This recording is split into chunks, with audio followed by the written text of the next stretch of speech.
Asal-usul Gunung Pinang. Kisah dari Provinsi Banten. Gunung Pinang merupakan sebuah gunung yang terletak antara Kabupaten Serang dan Cilegon, Provinsi Banten. Gunung dengan ketinggian sekitar 300 meter di atas permukaan laut ini sekarang menjadi salah satu tujuan wisata populer di Provinsi Banten. Provinsi Banten sendiri merupakan hasil dari pemekaran Provinsi Jawa Barat pada tahun 2000. Ibu kota Provinsi Banten berada di Kota Serang. Cerita tentang asal-usul Gunung Pinang bermula dari sebuah gubuk sederhana di dekat sebuah pantai. Gubuk tersebut ditinggali oleh seorang janda tua bersama anaknya yang bernama Dampu Awang. Meskipun kehidupannya sangat miskin, Dampu Awang memiliki cita-cita yang sangat tinggi. Ia ingin sekali menjadi saudagar dan memiliki sebuah kapal layar yang besar. Hingga suatu hari, datanglah sebuah kapal dagang yang sangat besar dari negeri seberang di pelabuhan. Dampu Awang pun melihat dari dekat kapal layar besar itu dengan penuh takjub. Sang saudagar pemilik kapal layar itu melihat keberadaan seorang pemuda yang sedang memperhatikan kapalnya. Saudagar segera turun dan mendekati pemuda tersebut. Hei anak muda, siapakah namamu? Nama saya Dampu Awang, Tuan Saudagar. Aku lihat kamu sepertinya menyukai kapalku. Iya, tentu saja Tuan Saudagar. Sudah lama saya memimpikan bisa berlayar dengan kapal sebesar ini. Jika mau, kamu bisa ikut berlayar dengan kapalku ini. Kebetulan sekali, aku membutuhkan tambahan anak buah kapal. Wah, benarkah apa yang saya dengar, Tuan Saudagar? Tentu saja.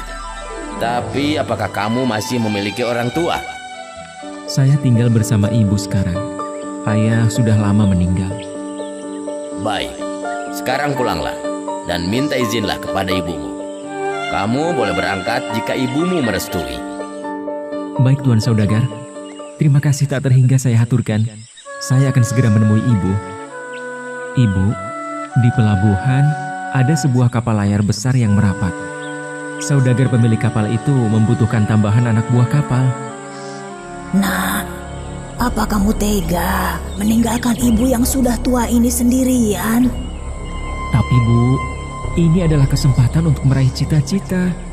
Siapa tahu aku akan menjadi saudagar dan memiliki kapal sendiri. Ibu khawatir jika kamu sudah menjadi saudagar akan melupakan ibumu ini. Tentu saja tidak, Ibu. Bagaimana mungkin aku bisa melupakan Ibu? Nak, burung ini peninggalan ayahmu. Jagalah baik-baik dan selalulah memberi kabar kepada ibu. Akhirnya, Dampu Awang ikut berlayar bersama kapal besar milik saudagar itu. Sedangkan janda tua itu dengan berat hati harus melepas kepergian anak sematawayangnya. Dampu Awang tidak menyia-nyiakan kesempatan yang diberikan oleh saudagar. Dia bekerja dengan sangat giat dan cekatan. Saudagar pun sangat senang melihat Dampu Awang bekerja dengan penuh tanggung jawab. Pelan tapi pasti, jabatan dan gaji Dampu Awang naik dari waktu ke waktu. Hingga suatu hari, Dampu Awang, aku melihat selama ini kerjamu sangat bagus. Dan kamu juga bisa dipercaya. Terima kasih saudagar. Saya masih harus banyak belajar lagi. Begini Dampu Awang. Aku punya anak perempuan satu-satunya. Aku bermaksud menjodohkanmu dengan putriku itu. Apakah kamu bersedia? Benarkah apa yang Anda sampaikan, Tuan Saudagar? Benar sekali. Selain itu, kamu akan menjabat sebagai wakilku. Nikmatnya. Tahu nggak? Sekarang ada minuman coklat baru loh dari Lemonilo. Namanya Mi Choco. Kalian harus coba deh. Mi Choco Lemonilo adalah minuman keluarga aktif dengan coklat, malt, dan susu. Tanpa pemanis buatan, pengawet, dan pewarna sintetis. Sumber kalsium, fosfor, dan magnesium untuk aktivitas baikmu. Dengan gula palem,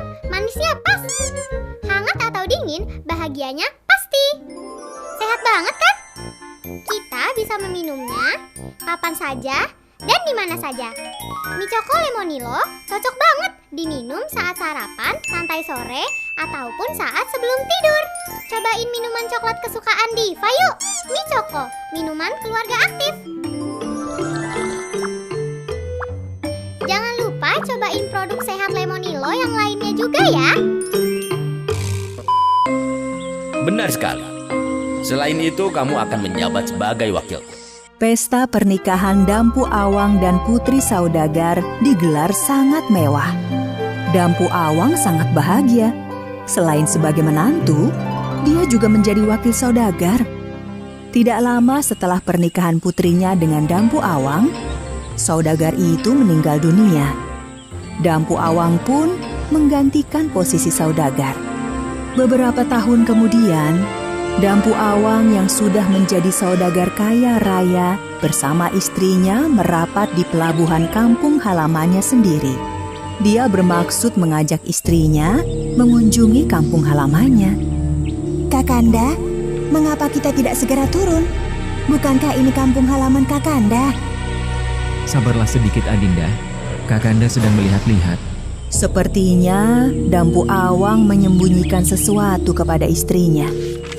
Sedangkan tidak jauh dari kapal layar itu berlabuh, sesosok wanita tua terlihat datang tergopoh-gopoh. Dampu Awang, akhirnya kamu pulang, Nak. Dampu Awang, segeralah turun. Ibu sudah bertahun-tahun menantikan kedatanganmu. Kakanda, benarkah dia ibumu? Katanya sudah meninggal. Benar, ibuku sudah lama meninggal. Dia hanya seorang pengemis tua yang mengaku sebagai ibuku.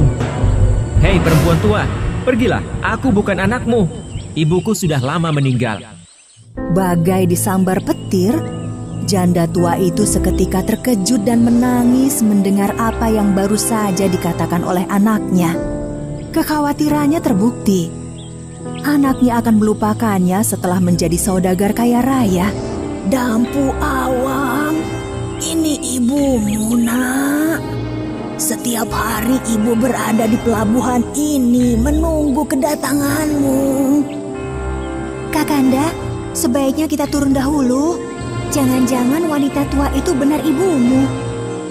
Nahkoda, angkat sauh dan segera tinggalkan pelabuhan ini. Janda tua itu pun semakin sedih setelah melihat kapal yang membawa anaknya mulai menjauh dari pelabuhan. Ya Tuhan, jika dia memang benar anakku, berilah hukuman yang setimpal. Doa wanita janda tua itu pun terkabul. Tiba-tiba saja kapal layar besar itu dihantam badai.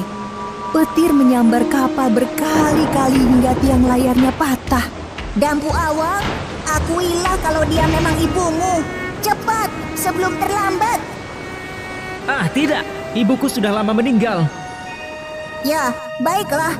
Dasar kepala batu tidak tahu membalas budi. Tanggung sendiri akibatnya. Terlambat sudah bagi Dampu Awang. Sebuah angin raksasa datang dan membuat kapal Dampu Awang terlempar ke daratan yang jauh dari pelabuhan. Kapal Dampu Awang jatuh dalam keadaan terbalik. Tidak ada yang selamat, kecuali burung peliharaan Dampu Awang itu pun kembali lagi kepada janda tua itu. Sedangkan kapal yang jatuh dalam kondisi terbalik itu lama-kelamaan menjadi sebuah gunung. Masyarakat setempat kemudian menyebutnya dengan nama Gunung Pinang.